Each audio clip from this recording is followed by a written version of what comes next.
Bismillahirrahmanirrahim. Alhamdulillahirabbil alamin. Wa bihi nasta'in ala umurid dunya waddin. Asyhadu an la ilaha illallah wa asyhadu anna Muhammadan abduhu wa rasuluh. Allahumma salli ala Muhammad wa ala ali Muhammad. Bapak dan Ibu, mari kita awali kajian kita dengan membaca Bismillahirrahmanirrahim. Kemudian kita puji Allah, Alhamdulillah, salawat atas Rasulullah. Allahumma salli ala Muhammad wa ala ali Muhammad. Rencana kita sabulan puasa ko mempelajari dan menamatkan surat Yasin. Rencananya begitu. Kalau ke petang pembukaan, ini kelanjutan. Surat Yasin, surat ke-36 sangat populer dan terkenal. Bahkan malah ada namanya Yasinan. Yasinan. Al-Fatihahan tak ada, Al-Baqarahan tak ada.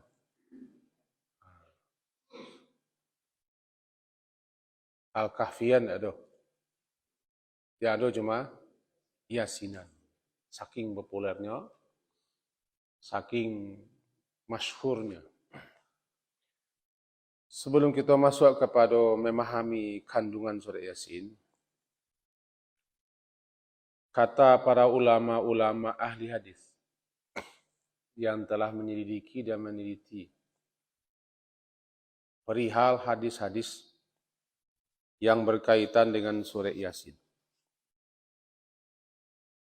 Pagi tadi dan malam tadi masih sempat kita pelajari, kita baca. Kita tidak ahli hadis, kita tidak pakar hadis. Tapi cuma kita berguru, menyimak, mendengar, dan membaca penjelasan para pakar-pakar, para ahli hadis yang telah meneliti, mengkaji, menganalisa hadis-hadis tentang Yasin. Yang kesimpulannya adalah banyak hadis-hadis yang menjelaskan tentang keutamaan, tentang fadilah. Keistimewaan Yasin itu hadisnya hadis lemah, dhaif.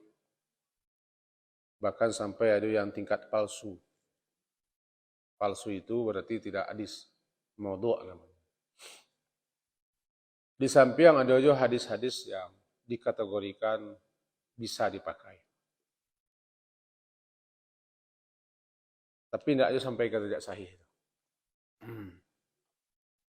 Tujuan orang menulis atau menyusun atau membikin hadis tentang keutamaan Quran, termasuk keutamaan Yasin, antara lain agar orang termotivasi, terpacu dan terdorong membaca surat-surat dan ayat-ayat tertentu.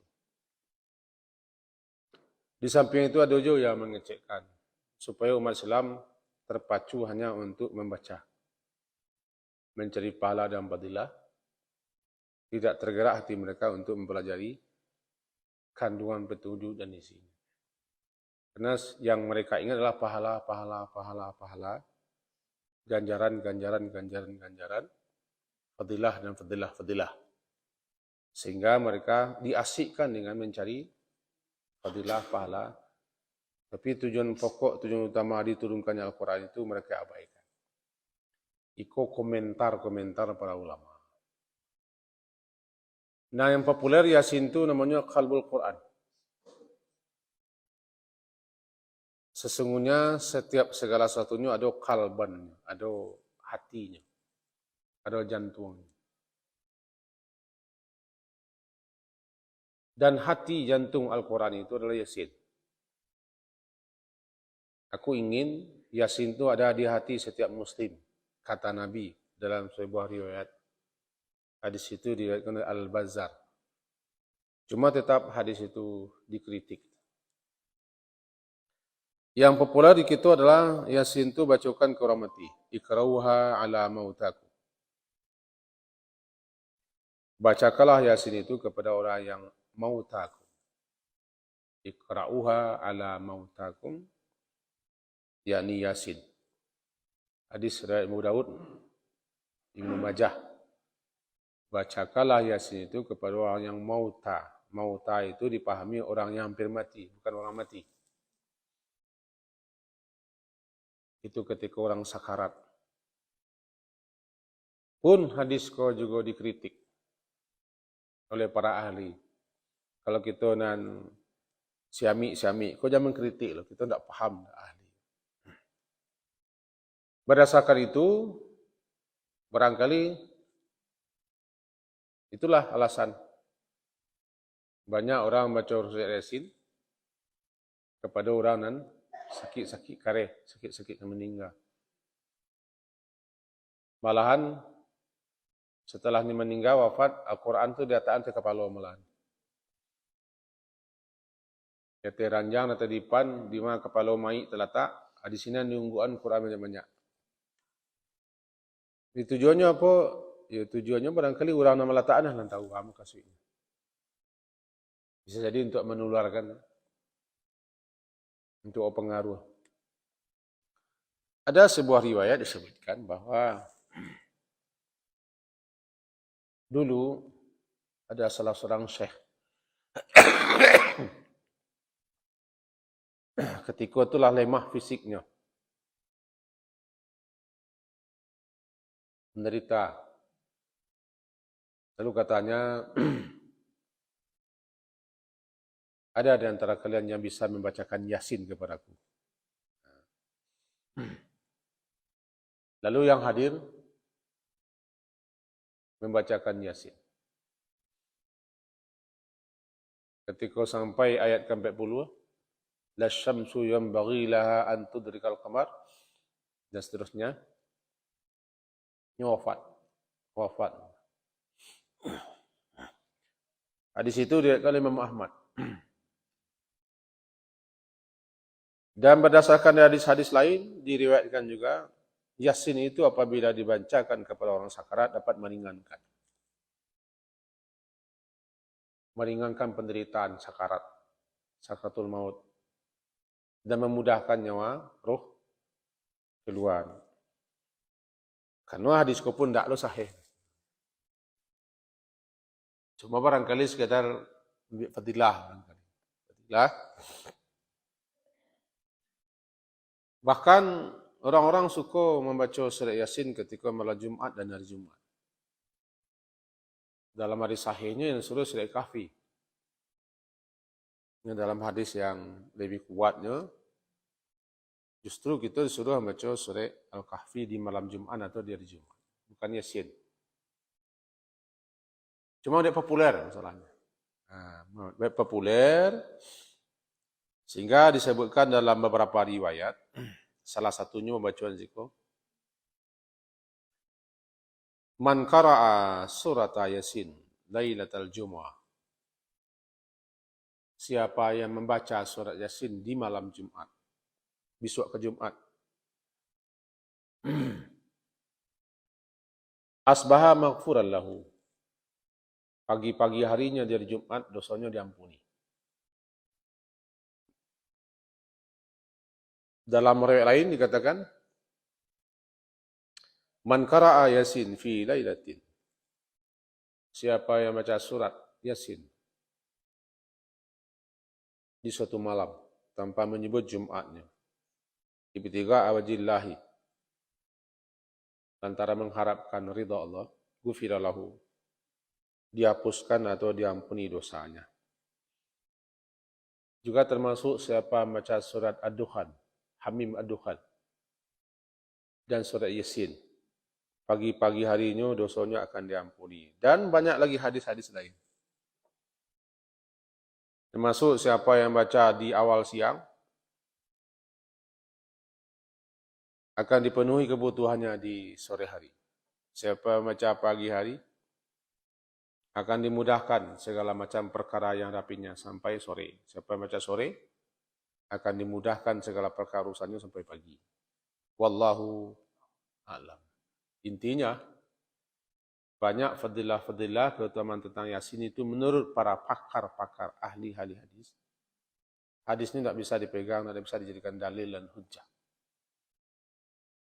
Tapi bukan berarti tidak boleh baca Yasin. Bukan berarti Yasin itu tidak ada fadilah dan keutamaannya. Karena saking banyaknya hadis-hadis. Lebih banyak hadis-hadis tentang Yasin dibanding hadis-hadis surat-surat yang lain. Paling tidak itu ada keistimewaannya. Cuman kita tidak boleh menjadikan suatu pegangan atau keyakinan. Bacalah Yasin, karena dia Quran. Bacalah Yasin, karena Yasin itu isinya, kandungannya, petunjuknya luar biasa. Karena dalam Yasin itu bicara tentang keimanan, iman kepada hari berbangkit, dan iman kepada Allah, mengimani kitab-kitab yang diturunkan, dan mengimani Rasul yang diutus. Malahan awal surat Yasin membicarakan tentang Al-Quran. Al-Quranul Hakim, innaka laminal mursalin, ala siratim mustaqim. Intinya, surat Yasin itu mempunyai fadilah, mempunyai keutamaan, mempunyai keistimewaan. Tapi orang awam banyak terlalu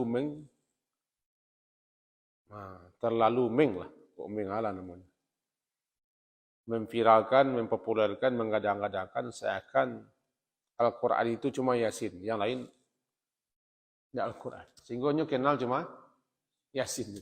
Mangga, seketik Yasin, seketik Yasin. Semua Al-Fatihah mah. Seketik Al-Fatihah. Jadi hati-hati aja kita, waspada aja kita, karena kau ibadah. Ibadah itu harus jalih dasar dan pegangan.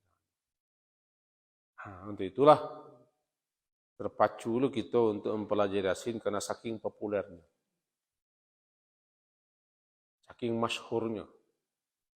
Sehingga dari saking itulah namanya wirid Yasinan. Wirid Yasinan. Nak wirid pengajian dah. Wirid Yasinan. Wirid itu kan yang selalu dirutinan. Bahkan ada namanya arisan Yasinan. Arisan Yasin. Bahkan di satu musalah, di suatu surau, Yasin itu paling banyak. Mushaf Al-Quran tidak ada, tapi yang paling banyak Yasin pakai foto. Nabi Muhammad saja yang menerima Quran itu tidak pakai foto. Nanti beliau orang mati berpecang foto. Kata para ulama itu sabotase namanya. Kecetak surat Yasin berpajang foto. Itu nak rancak gitu lah. Malahan kita melecehkan. Ibu-ibu kalau mati kaca-kaca salah Yasin itu pajang foto situ. Jadi di musalah di surau tertentu banyak itu. Pas susun-susun surat Yasin cetakan ada wakaf daripada almarhum. Wakaf. Kulitnya jancak, cetakan jancak. Ada tinta emas. Nah di situ ada foto beliau. Tidak ada foto gadis, foto letua loh. Foto masih gadis lah hijau lah.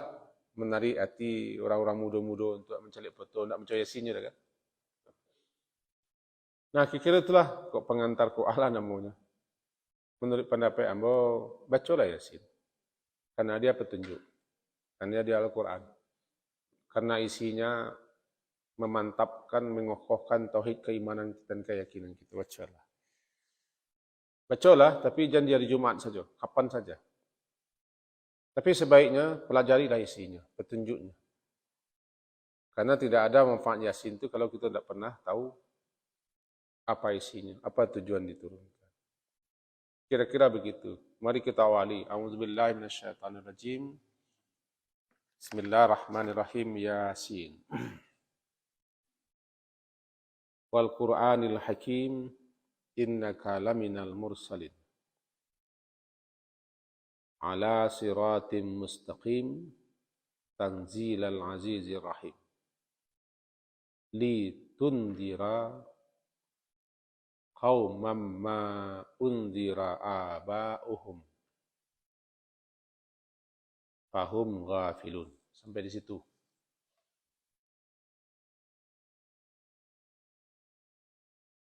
Surat-surat ada yang diawali dan dibuka dengan potongan-potongan huruf hijaiyah.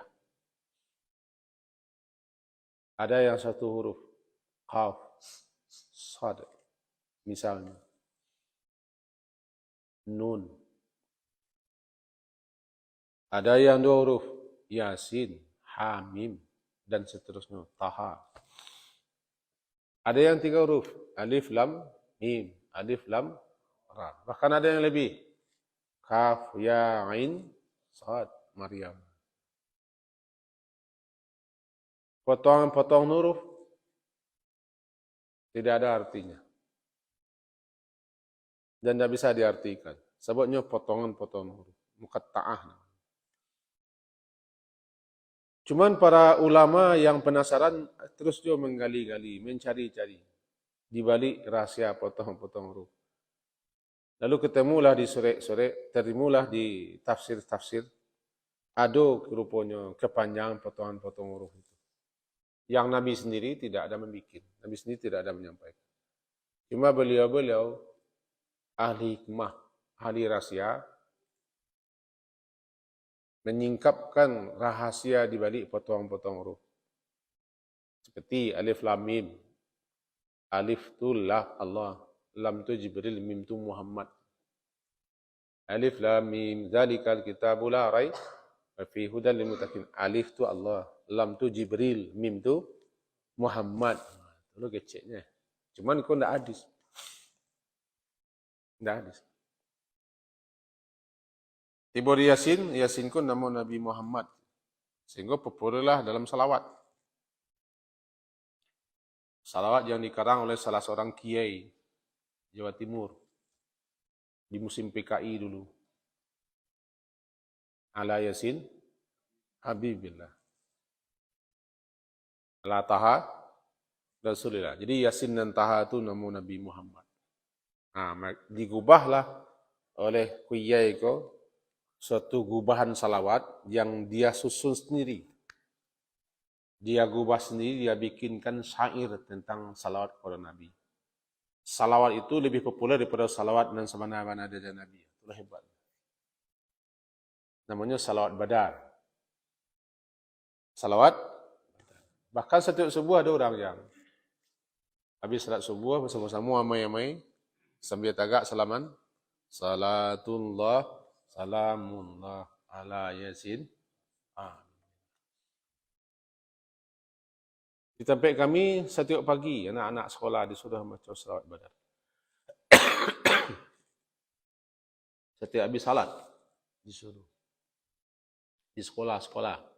Bukan di tempat ambo, di tempat sebelah ambo. Boleh. Nah, untuk kita ketahui salawat badar itu salawat yang digubah, yang disusun oleh salah seorang kiai di Jawa. Ketika musim PKI pertama. Untuk menyemangati, menggelorkan semangat orang-orang pesantren dan orang-orang luar pesantren untuk membela NKRI. Maka mereka dipacu, didorong dengan salawat, gugah jiwa. Lalu dibuatkanlah iramanya. Populerlah nanti namanya, itu salawat badar. Salatullah, amullah. Alaih?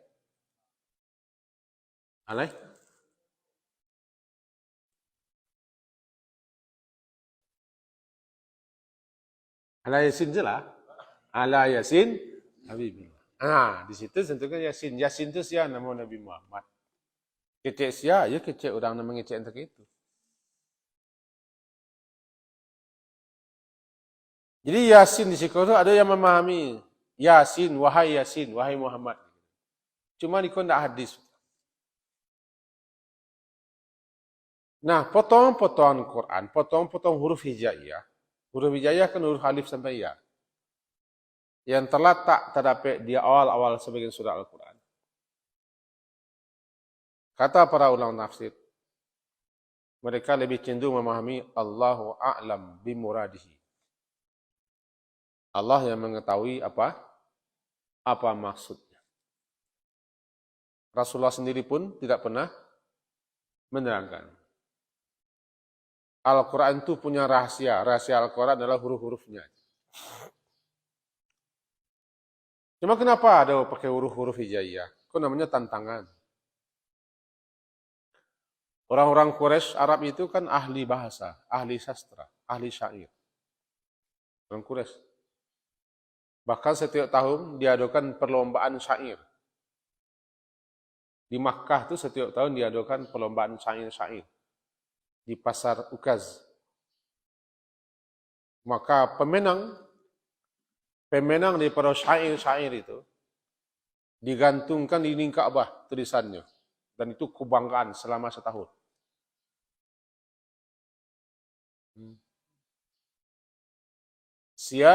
Di antara syair-syair itu yang hebat isinya, kemudian dipajang di dinding Ka'bah setahun. Dan itu luar biasa kehormatan dan penghormatan. Jadi orang Quraisy itu ahli syair. Yalah, ahli bahasanya kan bahasanya. Yang tak pandai tulis baca itu Nabi Muhammad. Dan budak-budak. Orang miskin. Ya, tapi kaum intelektualnya luar biasa. Ini lantaran orang-orang Makkah, orang Quraisy itu, orang-orang musyrikin terutama menentang Al-Quran. Menuduh Al-Quran itu karang Nabi Muhammad, dibantu oleh tokoh-tokoh. Al-Quran itu bikinnya manusia, syair, bahkan Nabi Muhammad sendiri tuduh penyair, syairun majnun, penyair gila. Penyair gila kalanya. Dicantumkan dalam Al-Quran. Kalau memang Al-Quran itu syair menurut kalian, karangan, gubahan, karya manusia, kalian sebagai orang yang ahli bahasa Arab. Bahkan Al-Quran itu turun dalam bahasa Arab Quraisy, bahasa yang terkenal. Kalian kan ahli, kalian kan hebat. Cobalah susun agak satu surat pendek.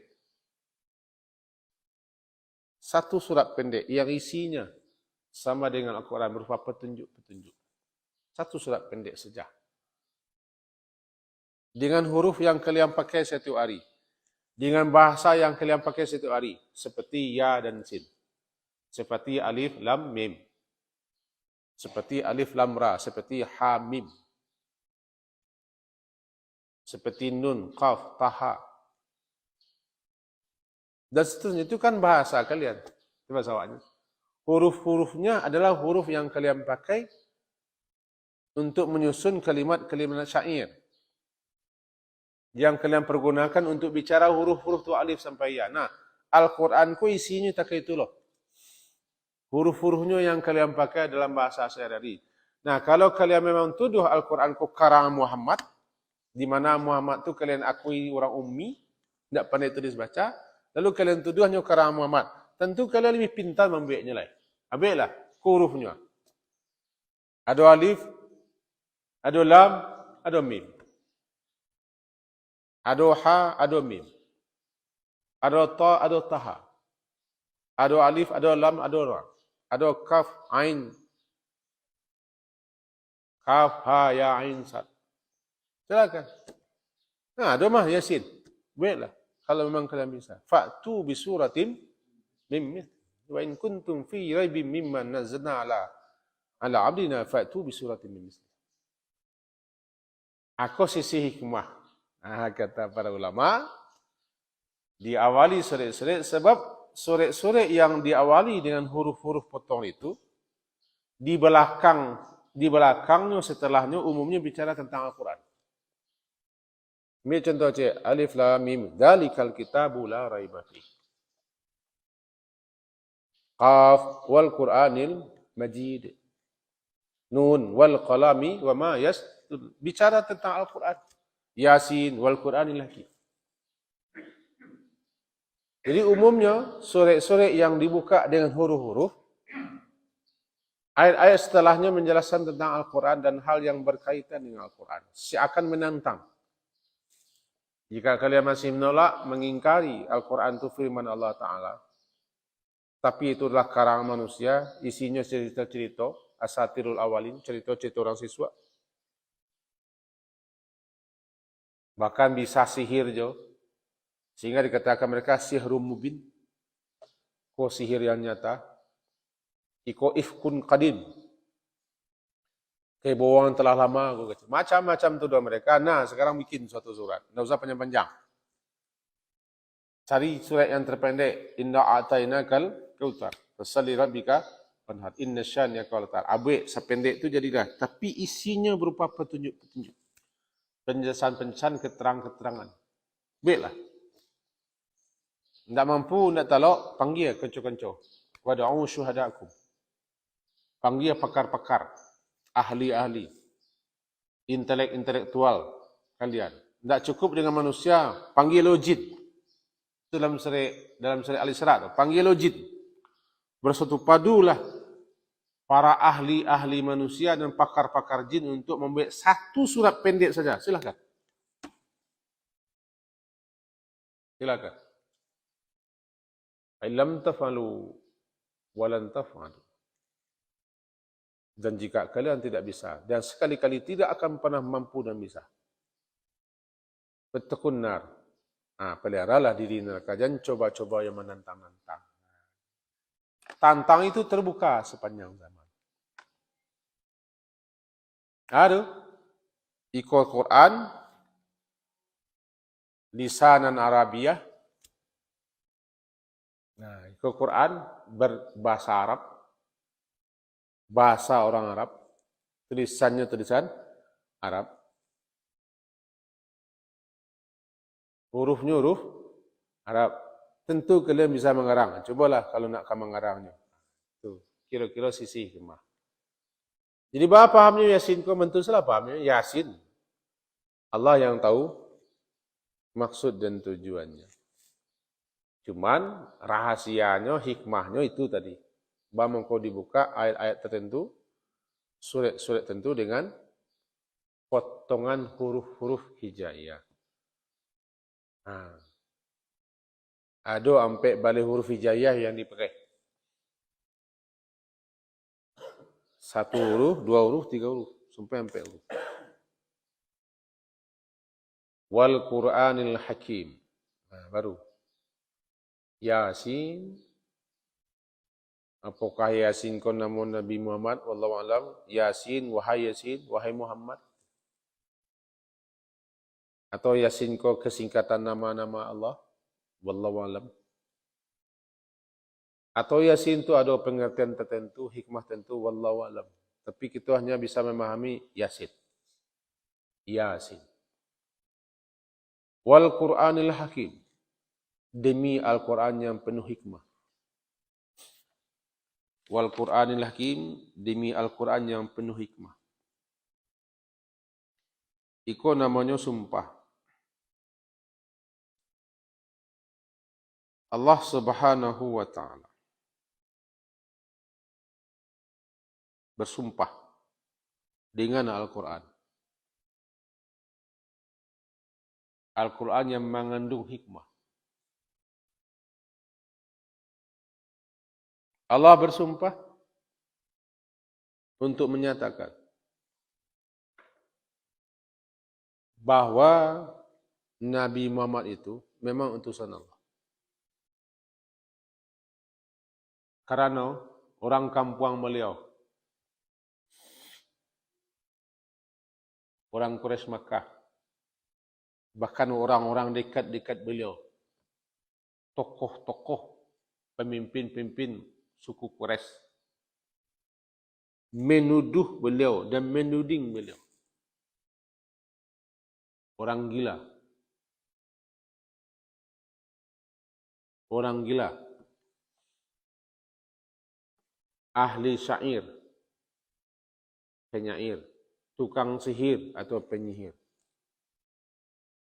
tukang dongeng, muftarin, tukang buik-buik ajaran baru, ahli bid'ah. Ini memang dituduh ahli bid'ah. Sehingga dikatakan, kul ma kuntu bid'am minar rusuli wa ma adri ma yuf'alu bi wala bikum in huwa illa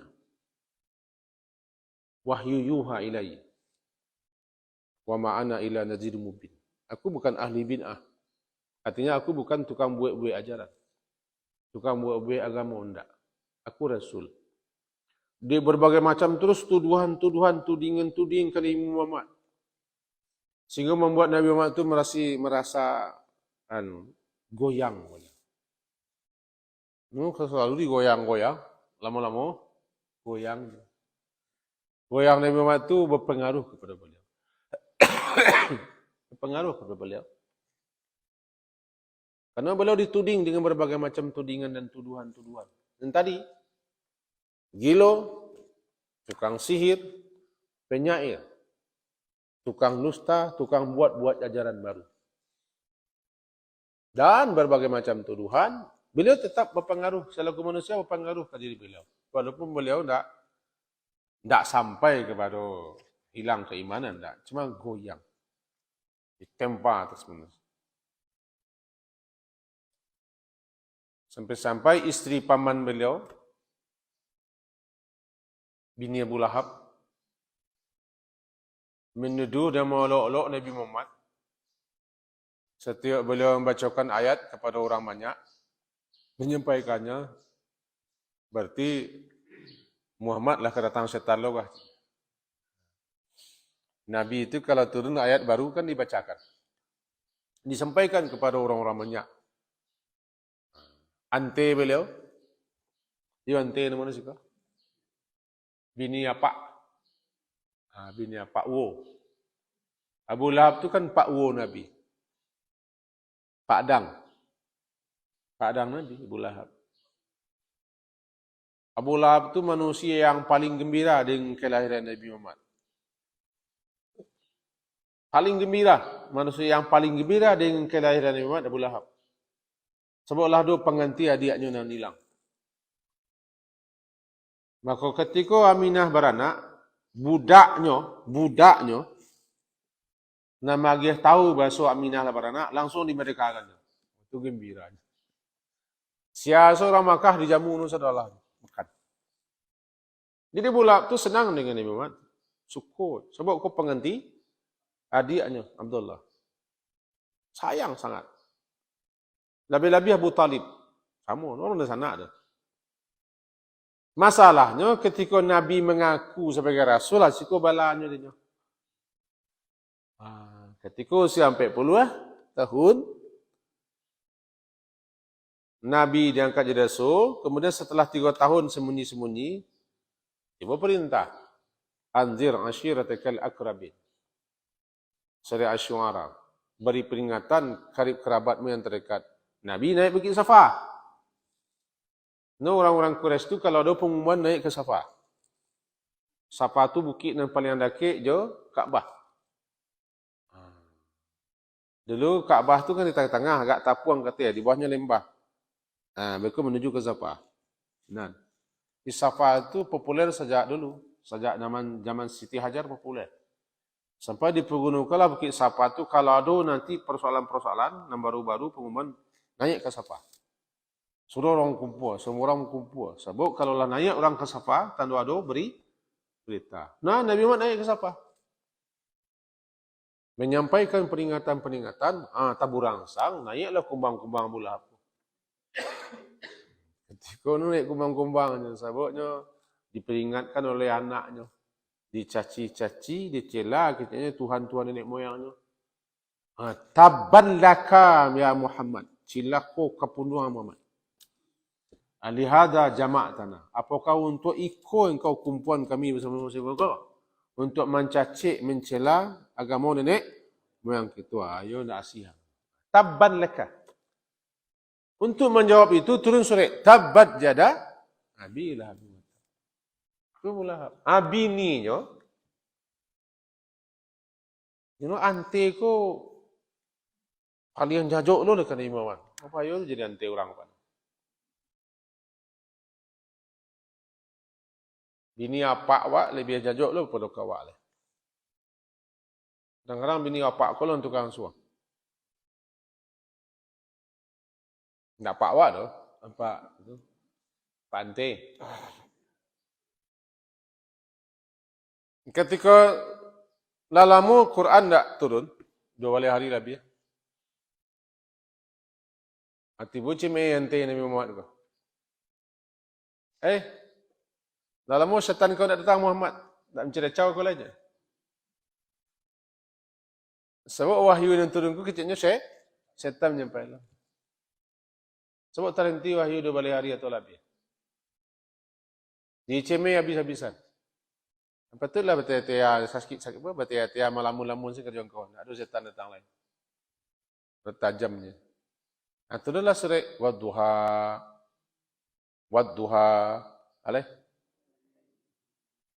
Mawad. Rabbuka. Tuhanmu tidak meninggalkanmu dan tidak pula benci. Kau jawabannya. Itu tuduhan. Membikin Nabi Muhammad itu goyang.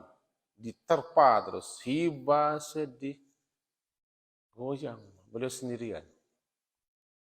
Itulah Yasin ko pembujuk namanya. Namanya tasliyah. Pembujuk. Pembujuk. Kalau bahasanya untuk murid-murid punggung. Sabar, selah anak. Sabar. Yo mantun beranakku. Sabar. Tasliyah. Innaka laminal mursalin. Aku bersumpah Muhammad demi Al-Quran yang penuh hikmah. Bersumpah aku kata Allah. Sesungguhnya engkau itu betul-betul termasuk seorang rasul yang diutus. Tidak gila, tidak penyair, tidak ahli sihir. Tidak tukang karang, tidak tukang cerita dan tidak tukang bawa ajaran baru. Engkau itu rasul. Rasul. Innaka laminal mursalin. Engkau termasuk. Innaka sesungguhnya engkau ya Muhammad la benar-benar termasuk mursal. Rasul yang diutus. 3. Yang pertama sumpah, wow. Wow itu demi. Yang kedua, inna, sesungguhnya engkau. Yang ketiga, la, benar-benar. Itu namanya penguat nalah sampai kepada puncak. Talapnya lah ingkari. Dah sampai ke puncak. Aku bersumpah, kata Allah satu. Sumpah Allah tu nak tanggung-tanggung loh. Demi Al-Quran. Satu. Yang kedua, sesungguhnya engkau Muhammad. 2. La benar-benar ya Muhammad. Termasuk Rasul yang utus 3. 3 ko untuk menguatkan, meneguhkan, memantapkan Nabi Muhammad. Jangan goyang. Karena beliau dituduh dan dituding. Berat tudingan itu kepada beliau. Gilo dituduh. Tukang buat ajaran baru, tukang dongeng. Tukang syair, tukang sihir. Dan seterusnya. Itu beliau alami sepanjang 13 tahun kurang di Mekah. Surah Yasin turun di Mekah. Surah Yasin termasuk surah Makiyah. Nah, di hari siang, kita sampai ke ujungnya dulu. Demi Al-Quran yang penuh hikmah ini, Aku bersumpah, ya Muhammad, sesungguhnya engkau itu adalah Rasul. Tujuannya apa? Tujuan engkau diutus sebagai Rasul dan tujuan Al-Quran yang penuh hikmah diturunkan kepada engkau. Ayat 6. Litundira. Ini kita longkang sebentar, nanti kita jawab balik. Litundira. Agar supaya engkau Muhammad tunzir. Engkau memberi peringatan kepada kaum ma'undira. Ma'unzira yang tidak diberi peringatan kaum itu kepada bapak-bapak nenek moyang mereka dulu. Sementara mereka itu ghafil, mereka orangnya lalai. Berarti tujuan pengutusan Nabi dan diturunkan kepada Al-Quran, termasuk Yasin, supaya beliau beri peringatan kepada manusia. Dengan Al-Quran yang diturunkan itu, pakai Al-Quran itu untuk memberi peringatan kepada kaum. Kaum itu orang hidup, orang mati. Nah, jadi tujuan utama Quran Yasin diturunkan ke siapa? Untuk orang hidup. Jawab banyak untuk orang mati. Tak bolehkah? Nak kaji kita, tak sampai nak boleh. Cuba kita acok bahagian Yasin ke orang mati. Seakan-akan Yasin ke memang untuk orang mati. Yasin itu orang hidup. Engkau ya Muhammad aku utus dan aku turunkan kepada kamu Quran dan Yasin. Engkau beri peringatan suatu kaum yang kaum itu belum pernah diberi peringatan. Siapa kaumnya? Kaum Quraisy. Sebab kata tanah Makkah itu tidak ada Rasul utus. Setelah Nabi Ismail, lah tidak ada Rasul utus. Ini Rasul terakhir bagi orang Quraisy, orang Arab itu Nabi Ismail. Setelah itu tidak ada. Jarak Nabi Ismail ke Nabi Muhammad panjang. Sebab ketika itu turun kepada kaum-kaum lain, kepada Bani Israel. Maka jadilah orang-orang Arab, orang Quraisy itu. Mereka tanpa petunjuk, tanpa pedoman. Diutus engkau Muhammad untuk bagi peringatan orang-orang kuah yang dulu nenek-nenek moyang mereka tidak diberi petunjuk, tidak diberi peringatan-peringatan. Aku utus engkau ya Muhammad, kau Al-Quran, termasuk Yasin, bagi peringatan orang. Orang itu hidup. Orang kan hidup. Kalau mati, orangnya namanya mati. Yasin itu untuk orang hidup. Kenyataannya untuk orang mati. Jangan sampai mati dulu kita dibaca orang Yasin dulu. Bila terlalu hidup kita baca Yasin dulu. Jadi kita sampai situ. Semoga berfaedah dan bermanfaat pembukaan kita sampaikan. Dan mudah-mudahan sebelum kita mati, Yasin lah kita pelajari. Tamat di kita. Sesudah itu mati kita tidak masalah. Kalau nak dibaca orang, Yasin kawak adalah tamat, tidak masalah. Jadi kalau tamat di kita Yasin, mati kita. Tidak dibaca orang Yasin kawak, tidak masalah. Sebab Allah menamai Yasin. Subhanakallahumma bihamdika asyhadu an la ilaha illa anta astaghfiruka wa atubu ilaik. Sallallahu alaihi Muhammadin wa ala alihi washabihi jami'in. Alhamdulillah. Assalamualaikum warahmatullahi wabarakatuh.